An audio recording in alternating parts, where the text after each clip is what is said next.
Haleluya. Selamat pagi Bapak Ibu yang diberkati Tuhan. Senang berjumpa dengan saudara. Pada pagi hari ini kita kembali ke renungan pagi. Kita belajar firman Tuhan. Biar lewat firman Tuhan ini kita boleh dikuatkan. Dan kita boleh diteguhkan iman kita dalam Tuhan. Kita belajar bersama-sama dan saat ini saya akan membawakan sebuah judul atau topik firman Tuhan. Tetap damai walau ada masalah. Kita buka dalam Filipi pasal 4 ayat yang ke-7 berkata demikian. Damai sejahtera Allah yang melampaui segala akal akan memelihara hati dan pikiranmu dalam Kristus Yesus. Saudara-saudara yang diberkati Tuhan, situasi yang sulit, masalah tantangan kehidupan itu dapat menghilangkan damai sejahtera dalam kehidupan kita. Ketika kondisi dalam keadaan baik-baik, semuanya berjalan dengan mulus, kita memiliki damai sejahtera. Di dalam hati kita ada damai, ada ketenangan. Tetapi bagaimana situasi yang sangat sulit dalam kehidupan kita? Ketika ekonomi kita lagi merosot, keuangan kita lagi bermasalah, rumah tangga kita bermasalah, anak-anak bermasalah, semua sedang bermasalah.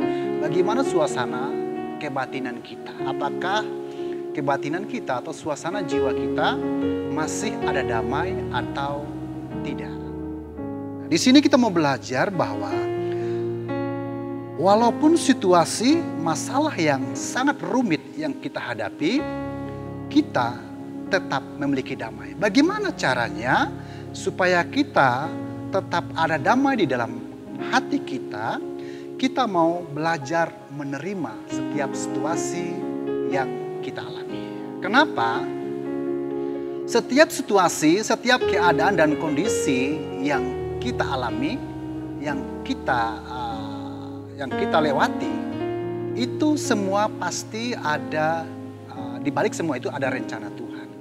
Karena itu kita mau belajar dengan situasi dan kondisi yang kadang-kadang membuat kita kehilangan damai sejahtera. Kita mau belajar dari situasi dan kondisi itu. Kita mau menerima semuanya itu. Bahwa apapun yang terjadi, kita percaya di balik semua itu ada rencana Tuhan yang indah. Dan yang kedua adalah kita berharap kepada Tuhan. Kenapa? Ketika kita berharap kepada Tuhan, di sanalah kita tetap memiliki kedamaian yang daripada Tuhan. Ketika kita berharap kepada manusia, maka saya percaya bahwa suatu ketika kita akan mengalami kekecewaan, keputusasaan. Kenapa?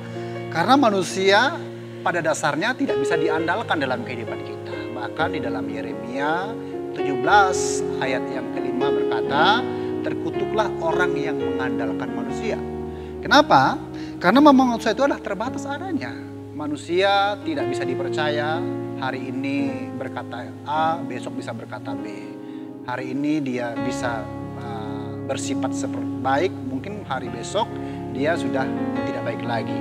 Sebab itu kita tidak boleh mengandalkan manusia. Hanya Tuhanlah yang dapat kita andalkan dalam kehidupan kita. Hanya Tuhanlah yang dapat kita harapkan dalam kehidupan kita. Termasuk bahwa kita tidak juga bisa mengandalkan orang tua kita.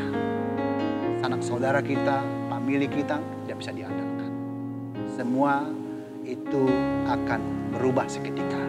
Mari kita berharap dan bersandar kepada Tuhan, sebab hanya Dialah yang dapat menolong dan menyertai kehidupan kita. Yang ketiga adalah kita mengucap syukur dalam keadaan apapun. Jadi situasi boleh berubah, masalah boleh berubah, tapi kita tetap harus mengucap syukur. Karena kenapa? Karena mengucap syukur itu adalah bagian daripada orang yang mampu melihat kuasa Tuhan di balik setiap ucapan syukurnya itu. Jadi setiap masalah apapun, ketika kita bersyukur bahwa kita menyadari bahwa Tuhan bisa mengubah situasi yang sulit menjadi situasi yang baik. Karena itu saudara-saudara yang dikasihi dalam Tuhan, mari kita mengucap syukur dalam keadaan apapun yang kita lewati dalam kehidupan kita. Sebab ketika kita mampu mengucap syukur, maka situasi yang sulit, situasi yang sukar, kita tetap memiliki damai sejahtera. Amin. Immanuel, Tuhan beserta dengan kita. Kami